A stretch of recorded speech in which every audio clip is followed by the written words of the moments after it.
What's new? On the second day of the conflict between Israel and Gaza, intense clashes have been reported in areas near the Gaza Strip, where Hamas still maintains a presence. Rocket attacks and bombings persist, and the death toll on both sides has surpassed the 1,000 mark in an unprecedented conflict that in Israel. Over 700 people have lost their lives due to the ground, sea, and air attacks carried out by the Islamist group Hamas, which caught the country by surprise. This represents a national tragedy for a state that had never experienced such a high number of casualties in just over a day in its entire history since its establishment in 1948. Despite having faced numerous armed conflicts, Israeli President Isaac Herzog has expressed his conviction that Israel will win this war, although discouragement and emotional impact are evident among the population. The number of wounded individuals has reached 2,245. With 365 in critical condition. This offensive from Gaza has caught Israel off guard,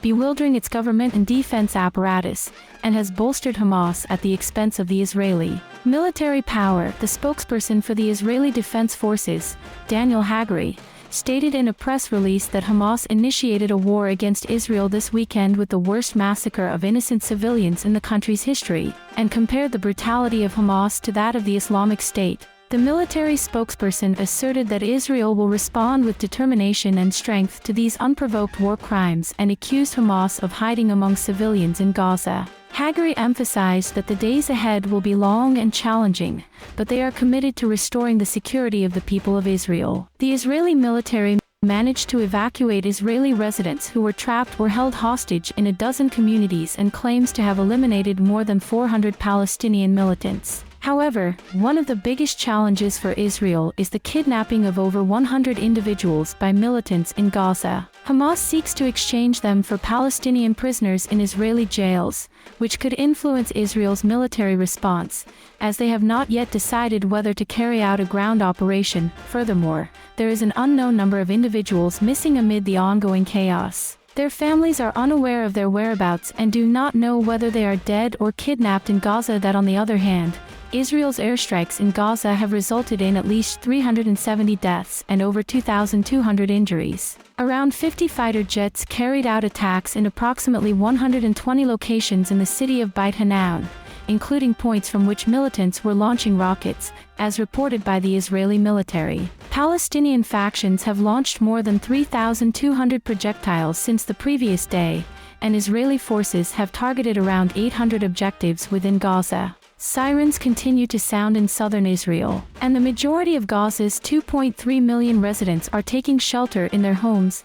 More than 20,000 people are displaced and housed in schools in Gaza due to Israeli attacks that resulted in the destruction of 6 towers and at least 7 residential buildings. In response to this situation, retired Major General Israel Riv suggests that Israel is currently facing 2 equally important challenges: rescuing hostages in Gaza and taking action against Hamas. According to him, the only solution would be to carry out a massive retaliatory operation, an option he believes is being considered by security authorities. Riv argues that if Israel does not respond with determination, it could send the wrong signal and trigger attacks from other groups, such as Hezbollah. This could escalate tension in the occupied West Bank, where clashes between Palestinians and Israeli troops have been reported, or lead to attacks by the Lebanese Shiite militia on Israel's northern border with Lebanon. Furthermore, Israel has bombed Lebanon after Hezbollah claimed responsibility for a mortar attack on Israel.